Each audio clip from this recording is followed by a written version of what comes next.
Good morning, ladies and gentlemen, friends, colleagues and listeners. Here we are again, another Saturday. And before I introduce my guest, who everybody knows who it is, I do apologise to those fantastic cricket lovers. What a wonderful game. I was only joking, so I think we've cleared the air there now. So for some of the people who said that I was a bit of a caveman, I do apologise.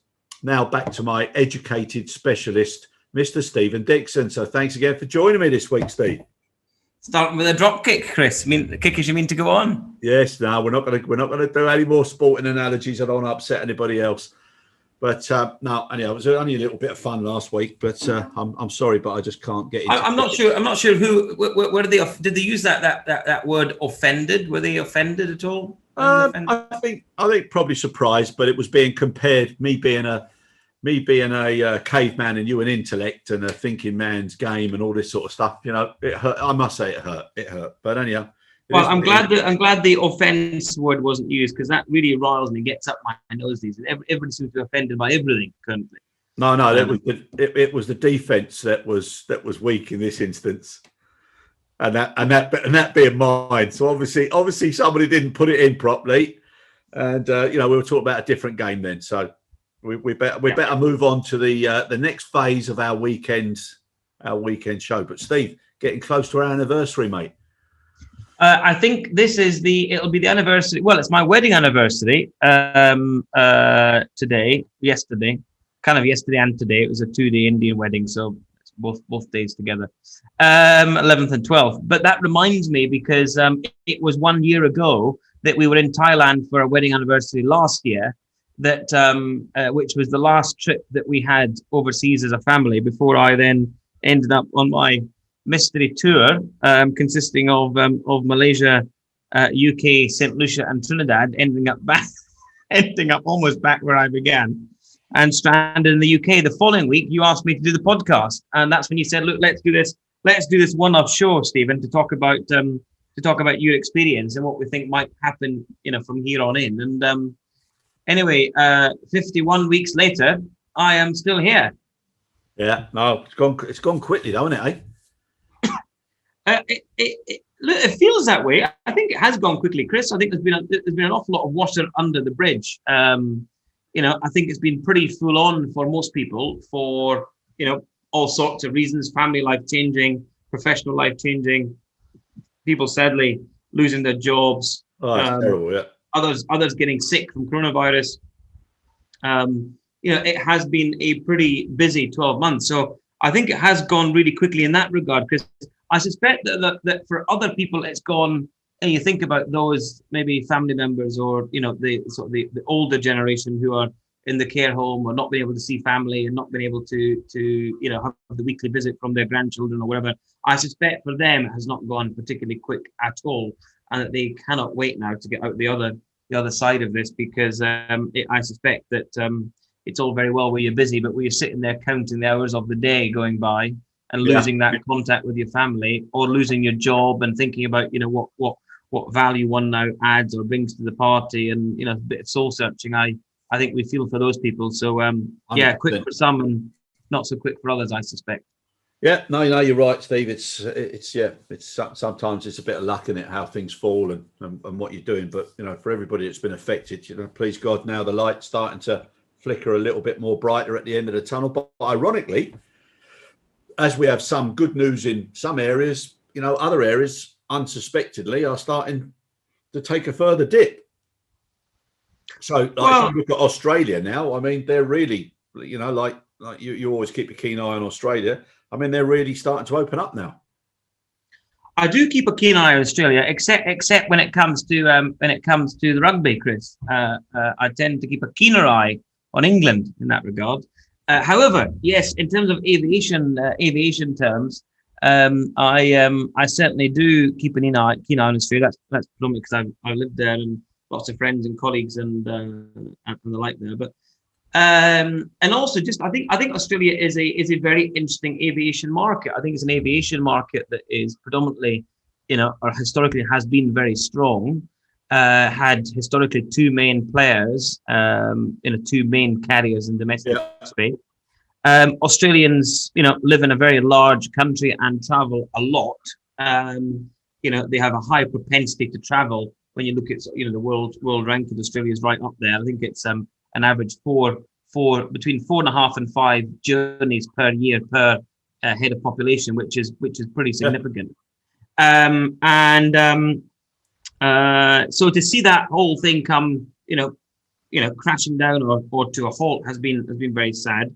But the international market, as you know, since basically a year ago from now, the international borders have been closed, and much to the detriment of Aussies or residents stuck outside that can't get back to Australia. But to those inside, it seems that they have been those pesky Aussies have been filling their boots with fun and frolicking around. And when I see pictures of beaches packed, on the eastern seaboard, whether in Queensland or New South Wales, it sort of reminds us that there is a level of normality out there. Sometimes Australia's taken a lot of criticism for the way it's handled the crisis, but in other terms, they take a lot of credit. Mostly from those inside the country, I tend to find have been the ones sort of heralding the positive or championing the positivity around the way it's been managed, and those outside have been sort of looking and saying, how draconian are you guys and how parochial, closing your borders to the world. So good to see this week that the Aussie government are supporting domestic tourism. I think there's a $1.3 billion, maybe it's a bit more than that, but certainly more than $1 billion in funding being put in by the federal government. It was nice to see yesterday some images of Alan Joyce, the Qantas CEO, standing next to Jane Herdlicker, the Virgin Australia CEO, in the Qantas hangar in Sydney, with a number of others around the room, Mick McCormack and others, which was nice, along with ScoMo, the Prime Minister, and so the Australian government seemed pretty dead set around the way they're supporting the industry, which I think is very positive, very very positive and pleasing. And sticking together, and perhaps that's something that's going to come now, where people aren't afraid to do things together again and to do things for the better of their own particular slice of the industry, and grow the cake rather than keep fighting over every single thing. So that's good news. And I must admit, one of the few places that I want to go back to on my top 3 list is New Zealand. So I can't wait to get back there. Incredible place. So.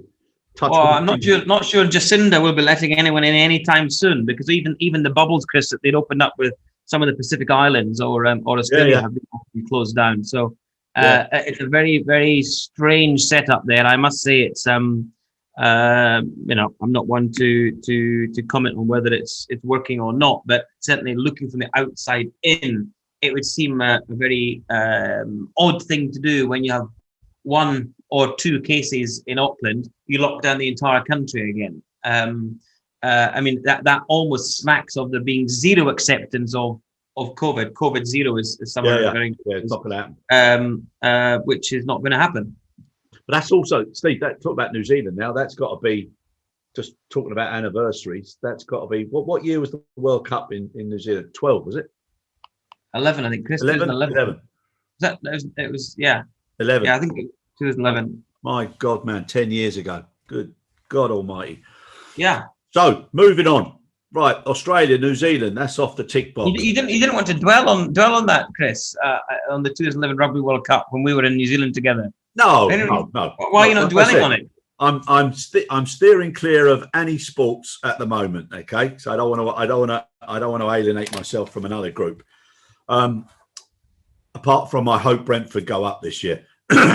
I would love to see Brentford get promoted this year. But anyhow, that's an aside.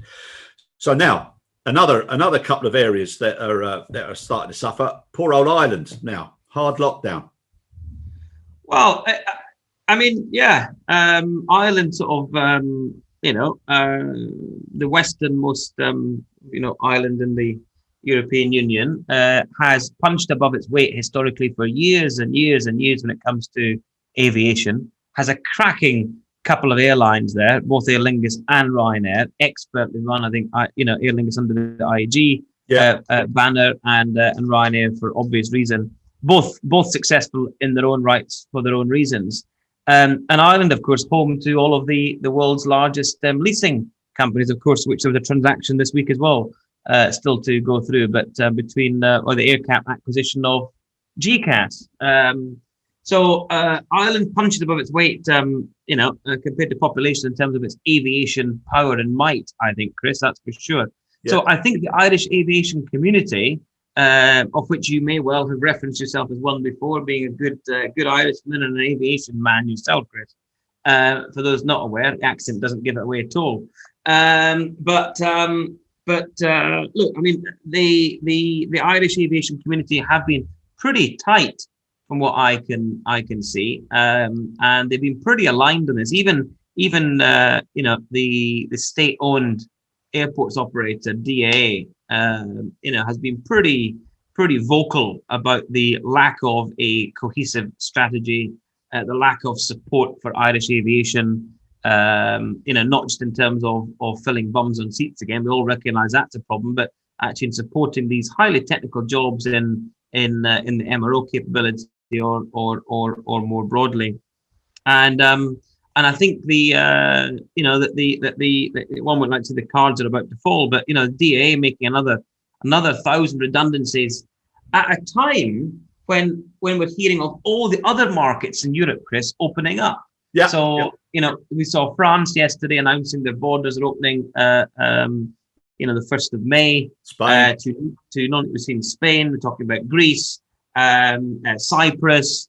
The UK has a roadmap. I mean, talking of lack of strategy, the UK never had a strategy for the whole bloody time. But at least now it does have a strategy, and even those POMs have got one up now over the Irish in terms of a strategy to not one up in terms of one-upmanship. I mean, one up in terms of having a documented path forward, which I think Ireland is slightly reeling from. And when I've spoken to or seen some public, nobody more public than Michael O'Leary, but seen some of the comments, they just think he thinks the Irish government are for the what was it? Well, I'm trying to be polite without sort of the knackers yard. For the knackers yard, he just thinks they're all a bunch of heathens, a bunch of morons. And I wouldn't comment on other governments. That's not for me to do. I can comment on my government, and I feel quite able to do that, as do you. But I think Ireland is struggling as a nation that has really built itself around aviation, Chris. A nation, sorry, it's built itself around aviation. I think I see the pain Ireland is now suffering. Yeah. Yeah, which is a shame, because that's one of the places which is always a go-to. It's a wonderful, wonderful place, and wherever you go in the world, you always find Irish, another nation that loves to travel. And my uncles and grandfather always used to say, "There's only two types of people in the world: those that are and those that wish they were." Quite. So good luck there to Ireland. Now Japan as well. Little bit of a problem, and I also got a call from an old colleague in Malta, and they're also having a hard time as well at the moment. But Japan, Steve, you mentioned there as well, tightening up, Yeah, I did. Two things in Japan. First was it is the 10th anniversary, Chris, since the tsunami hit Japan on the 11th of March, 2011. And I was living in Japan at the time, so it was a very poignant memory for me yesterday when I was, recollecting the events of that and the fallout from that. With the aftermath of that, as myself and my Qantas group colleagues, we all sort of got on an airplane and headed to safer climes. But it did sort of, I've always had a love affair with Japan. I spent time living in Japan after that event. After I said I didn't run away. We didn't sort of escape. We were asked by the government to leave. That was someone to help the situation. Not sort of I was running away from it and thinking, quickly, let's get the first flight home. But certainly, it made me far more aware of the impact of natural disasters thereafter. Something we had to come and contend with down the line with typhoons, working in the Philippines and Malaysia and all these sort of places. But so Japan's a place that's held to me dear, Chris. And so to see the fact that Japan has, been relatively, it was relatively positive. I think a lot of the news stories that we've seen on Japan at the outset, how they were typically going about their business and daily life is normal, and they might have closed the international borders, but domestically life was going on.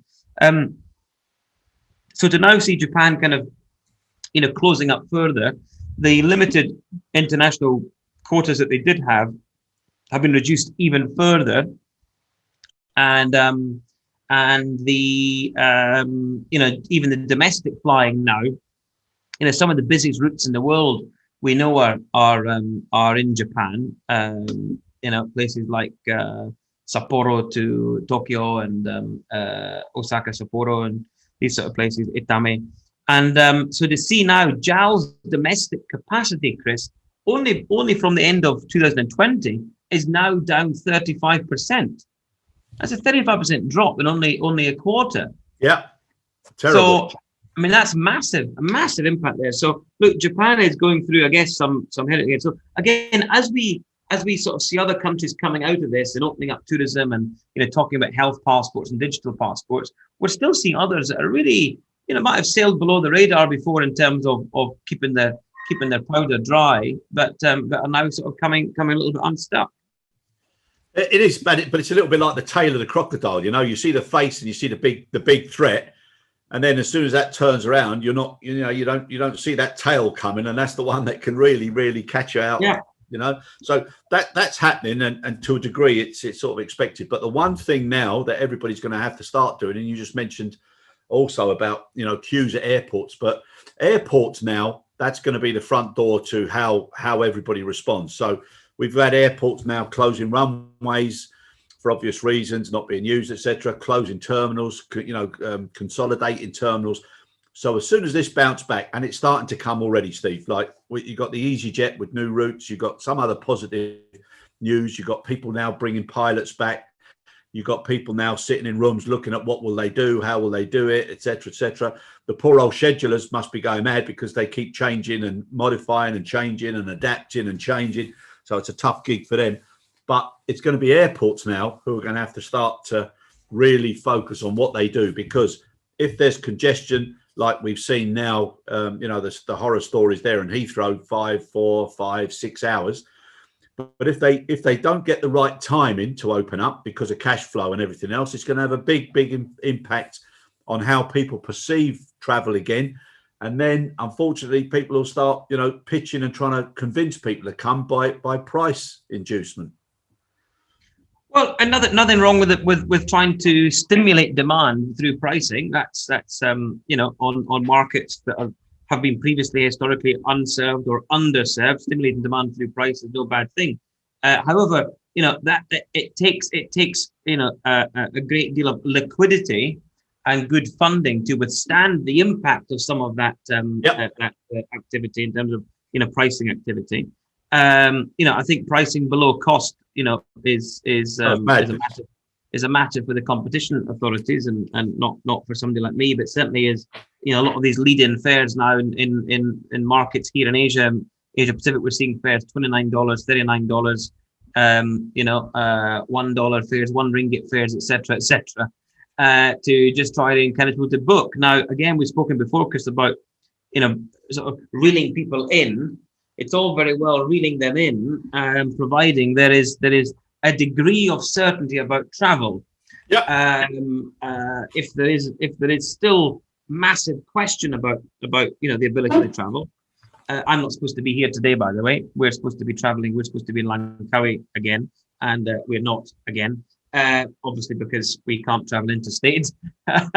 So that's fine. It's the first time I changed that booking with the airline in a matter of a couple of months. But we just have to get kind of used to it. But I think people will take a bit of a punt, and they'll have to expect that schedules will change. I have to confess, Chris, as an operations guy for the most part of my career, with only dabbling in commercial a little bit for a while.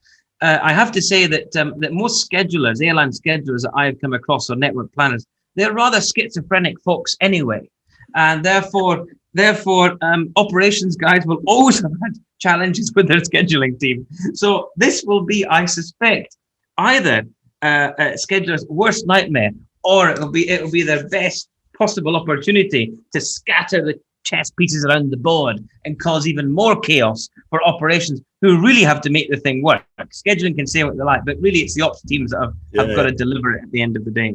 Yeah. So it's good that you've made some friends as well now this week. So fair play to you.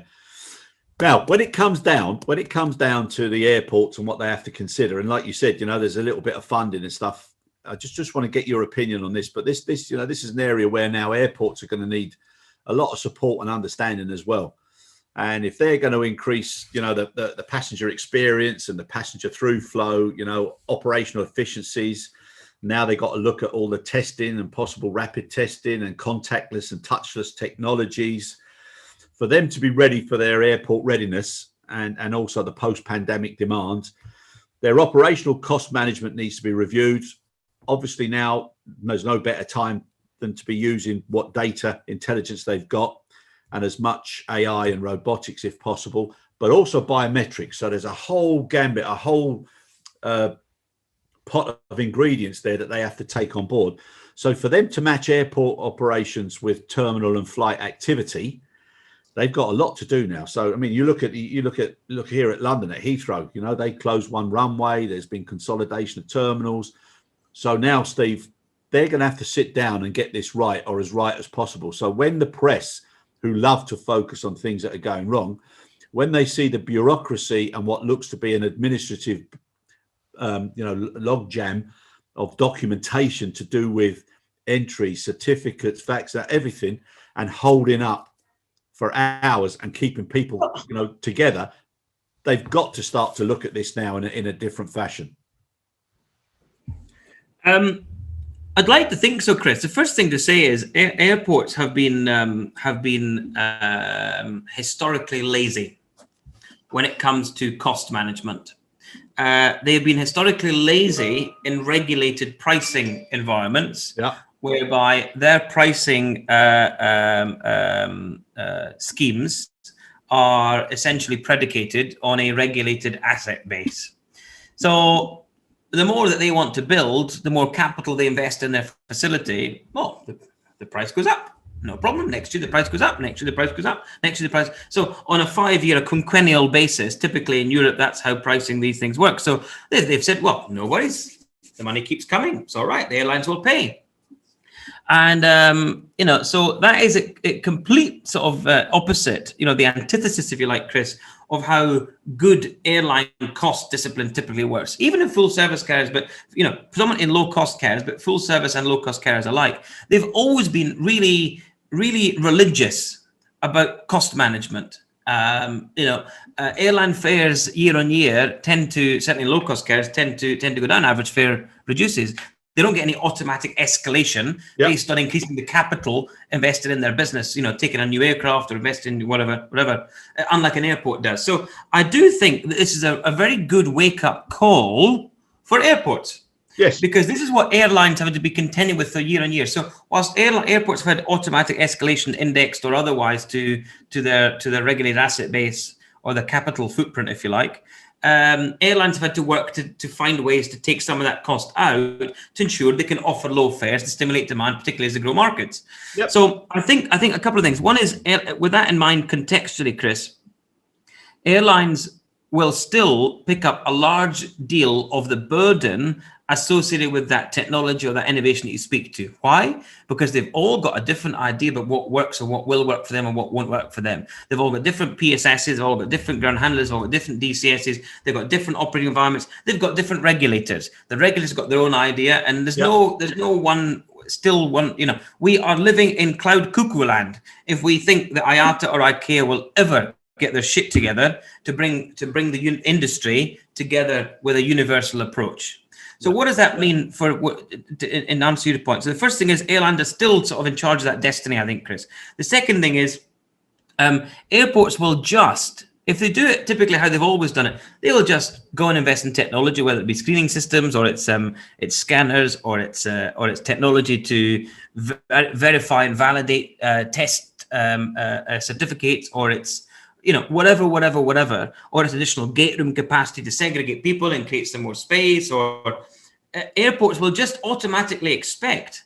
And this is where the regulators must come down really hard on the airport and say, you cannot automatically just pass that through to your airline customers to ensure that your shareholders still get the same return on capital pre-COVID as they will do post-COVID as they did pre-COVID. Exactly. That has got to be a non-starter.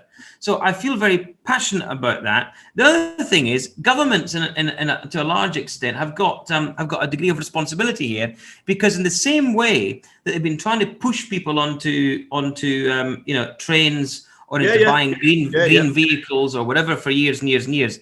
Green vehicles, I mean, largely a bit of a wet blanket thus far in most countries, but making good progress. They will have to try to push people back onto airlines and stop aviation being seen as the nasty form of transport. Because if you continually sort of bash aviation, look at it as a nasty form of transport from a sustainability perspective or environmental perspective, I think you're actually doing the industry far more harm than good at a time when it needs all the stakeholders and all the interested parties to be singing from the same hymn sheet. Quite how we get all those groups to sing from that hymn sheet, I don't know. But there's never been a time better than now. The time is perfect. And that means also ensuring, by the way, Chris, that people are paid properly for the work that they do in supply chain and service providers, and that people are licensed correctly and certificated correctly, and all of that is done as well and not undermined because of the pricing. Correct. Yeah. We must not go back to the way it was before, because then we've learnt nothing. And like you just agreed there as well, which is fantastic. It's made my day. The collaborative sustainability now has never had a better opportunity to do it. So the likes of IATA, ICAO, TIACA, ACI, anybody else, all of them now should start to focus on, I don't know, half a dozen key areas that they all agree and they all follow, and they all show that there's consistency there, and there's a set standard that everybody has to work to. The quicker that's done, the better, because obviously everybody, and now, like you said, you've got the airports looking at it one way and you've got the airlines looking at it another, and then if the airlines take their route, it has a knockdown effect on GHA. The liquidity and raising of cash. Let's look at Heathrow this week. Focus is terrible. Just look at Heathrow. Heathrow Airport Limited, owned by a bunch of foreigners in the UK, a strategically important asset to the United Kingdom. There's no two ways about it. The government have done little to support HAL. They said, you turn to your shareholders. The shareholders happen to be predominantly a bunch of Spaniards and infrastructure funds. Yeah. And they're sort of saying, well, look, this is a really important asset. Saying, yeah, you're damn right. What if HAL failed? What if HAL went into receivership or liquidation? The asset, the impact of that the airport operator, going into receivership would be catastrophic. So instead, what HAL sort of starts to do is HAL then just points a finger and say, well, it's all your problem, as it did this week with Border Force. See, the 6-hour queues, that's not our problem, that's Border Force. Yeah. Well, but it's not. Isn't it your airport? You operate that airport on behalf of the government of the United Kingdom, the people of the United Kingdom? Yes.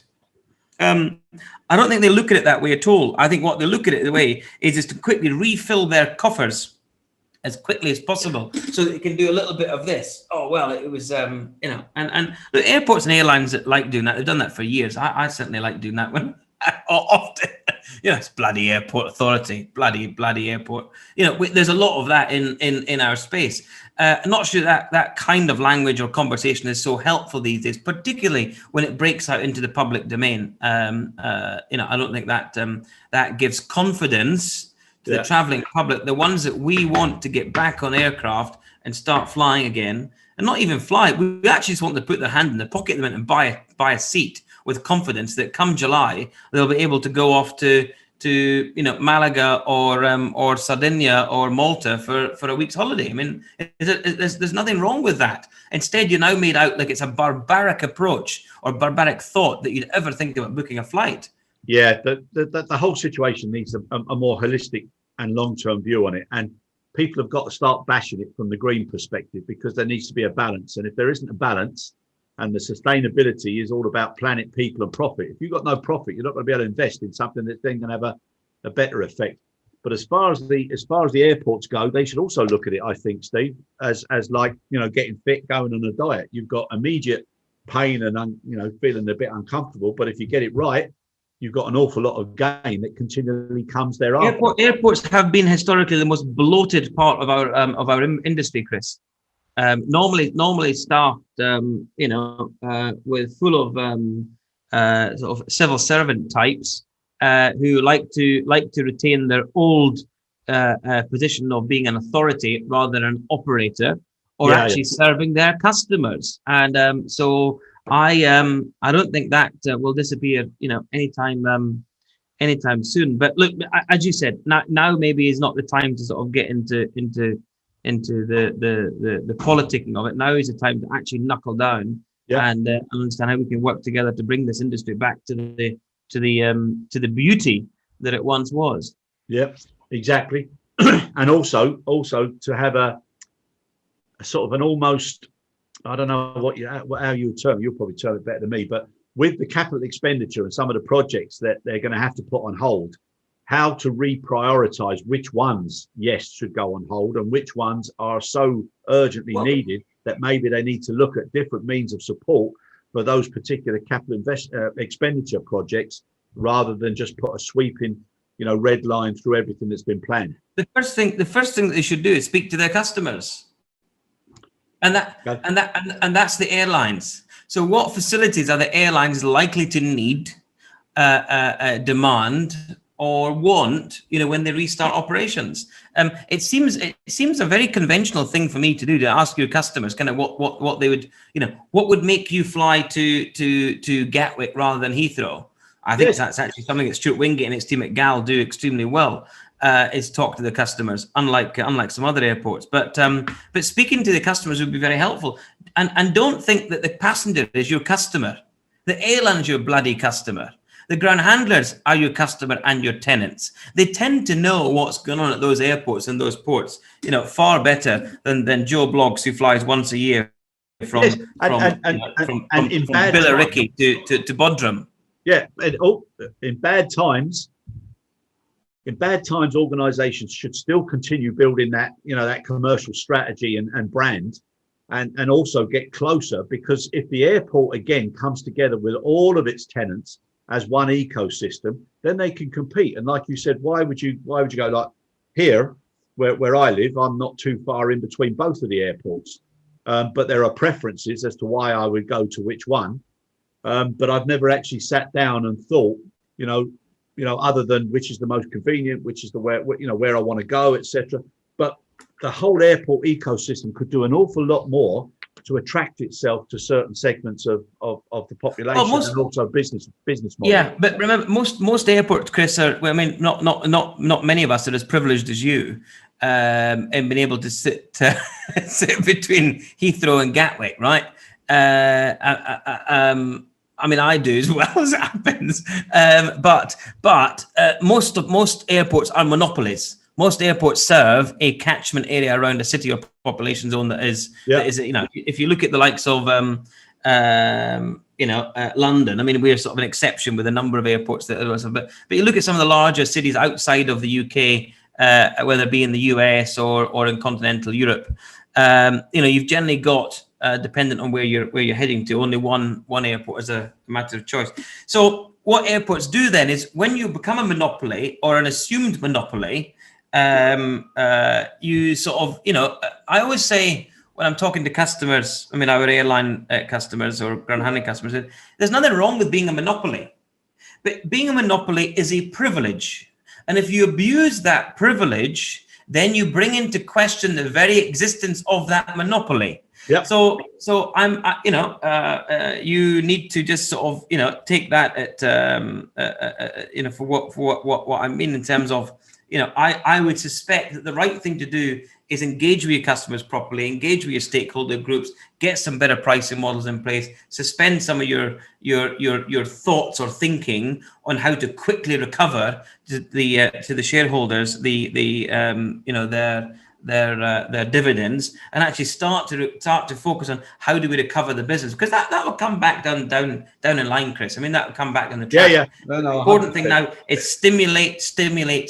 We all need a bit of stimulation, and no industry more so now than aviation and travel. There's a show in itself, mate. We could do one series on stimulation. I think that'd go down well.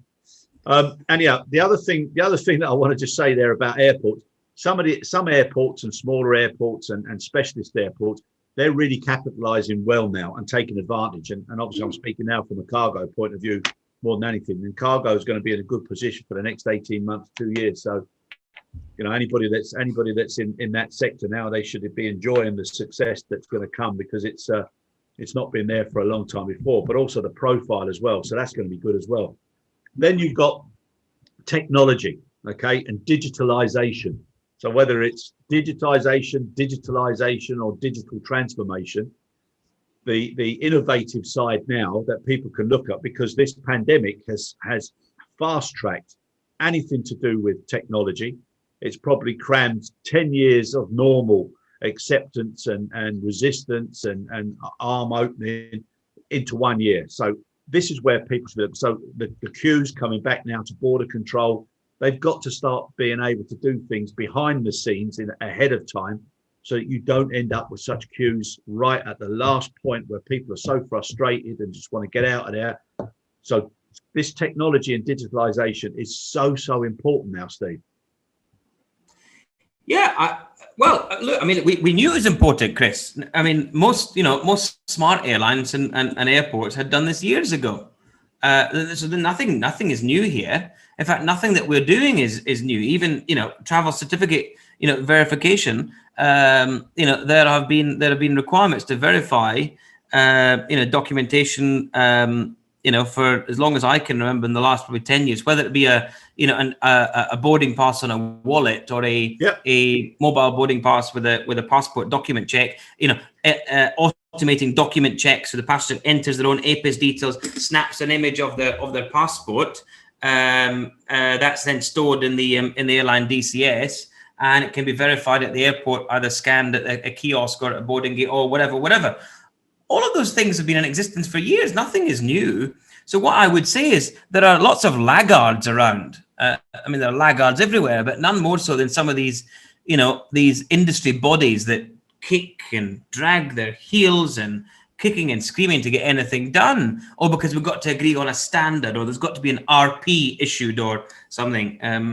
That sort of dictates the form and the precedents and the all the details, use cases that will be universally accepted by everybody. Well, sometimes too much democracy is a bad thing. Yes. Sometimes some operators are just going to make a stand and do their own thing, and that's what I think is happening here with these travel passports and digital passports and so on. Some airlines are saying bollocks to you. We're not going to do that. It's like some of the airlines in the UK have been chastised and had fines under the Carriers Liability Act because customers haven't been completing the PLF correctly, and they've basically stuck two fingers up to the government and said, "Bully to you."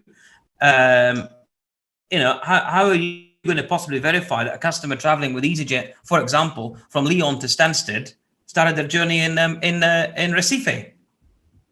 But and all you're finding out. Yeah, but all that data is available. It's not available.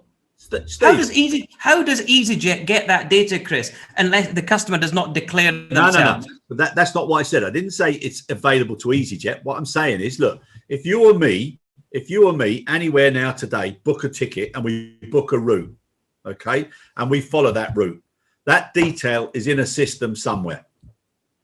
It's in a system somewhere. Yes. So all of this in the bigger data collection and access has got to start coming together. Well, okay? but therein lies a bigger challenge, Chris, in terms of big data. Yes, I agree. And accessing big data and data privacy and I agree, Steve.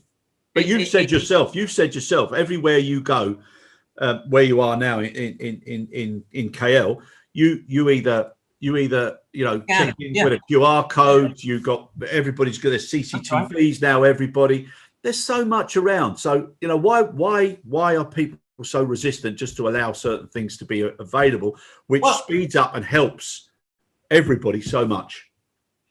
Because it's when there's a punitive approach for non-compliance that is applied to our very industry, Chris, that is struggling to get out of this massive depression that we are in, to get back on our feet.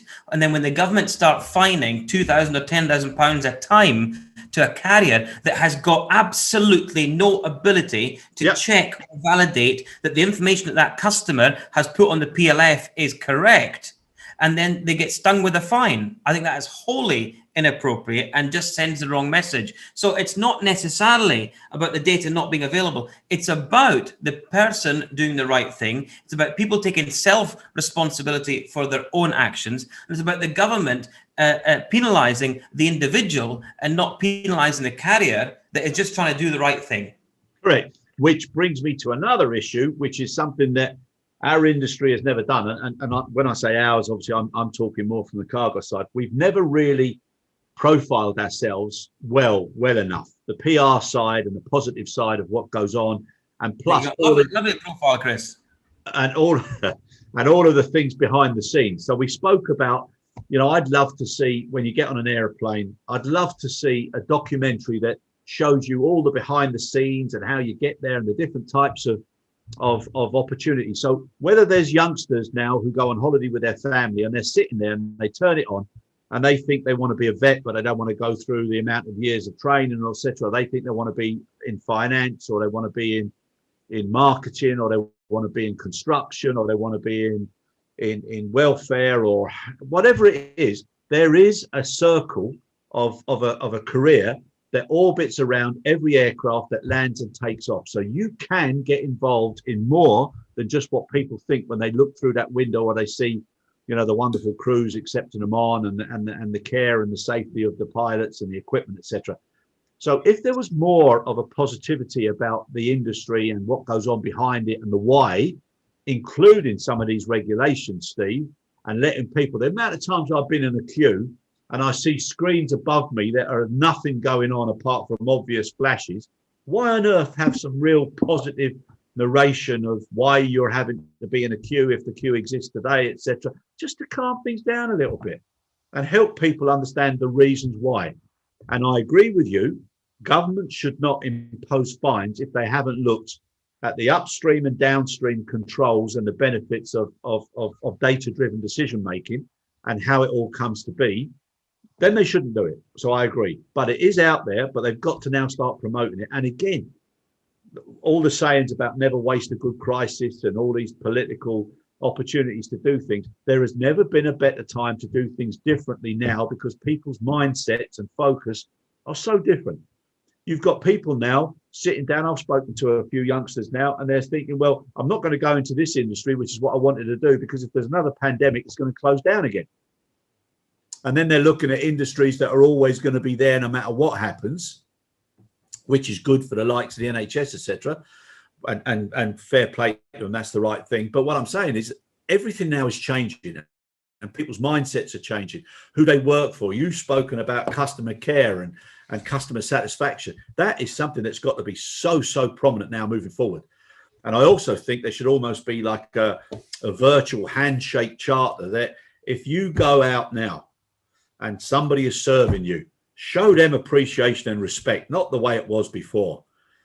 And then if you're serving somebody, show those customers how pleased you are to be doing that and make their experience so much better. Because then everybody's going to realise, my God, yes, look how fantastic it was. And there'll be a lot more care in the community. That will come. I think that will come, Chris. I've got a good feeling about that. It's like I was saying last week about something similar about the taking, the question of implementing automation and self-bag drops in the terminals and airports, and, very few customer interaction points. But where there is an interaction with a customer, you want to make that a magic moment. Yep. And get that person out from behind that desk where they feel very comfortable, the little sort of their protection zone behind their wall and their perspex screen and all that crap. Get them from out there and actually engaging with the customers. And we do a thing called tragics and magics. Creating many more magic moments through the customer experience than tragics. Yeah. Actually, we want very few tragics, if any. But creating magic moments is as simple as smiling to somebody or engaging with someone. But then I heard on the radio this morning that that if I smile at somebody on the tube, or if I smile at a lady as I walk past her in the street, or a young lady walking at night on her own, I might be considered, oh, there's something wrong with that fella. So again, this world that we're coming into, this woke world, is not helpful in some of those interactions as well. We just want to. I'd like to rip up that whole agenda and it's just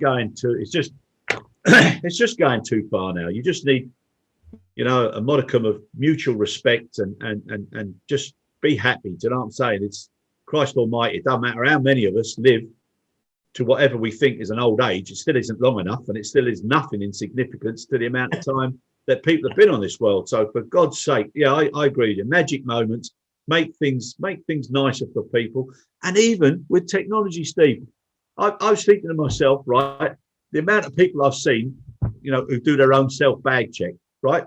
So they faff around at that machine. They make so many mistakes. So clearly somebody's not listening to the way to actually have that process in order. But when it's done and the label comes out and all that sort of stuff, and it tells you what to do, or you do, you think I've achieved something. But why not have a little bit of humour or something at the end of it that says, well done, and then sort of think, don't ever worry about being in front of one of these machines again. Thank you for what you've done. You've done a great job. Or if you sit there struggling for too long, you say, taxi for Notter, taxi for Notter. No, but you know what I mean? And then it makes people feel as if they're absolute idiots sometimes. Damn things, Yeah. And I've got something else that really now has come to mind, right? So yes, automation now start having a bit of customer service and recognition and magic moments as well. But equally, Steve, some of the processes. So now if there's things like touchless, and one of the things that always used to surprise me at airports is when you've got outsized baggage or fragile, you can't just put it through the normal baggage belt. You're getting somebody. Fragile, word of advice after 20 years. Yes, I know. But to some people, their golf clubs are fragile. But what I'm saying is, once you go there and you get your label, right? Sometimes you're even asked to put your own label on, right? Which is, that's the case, fair enough.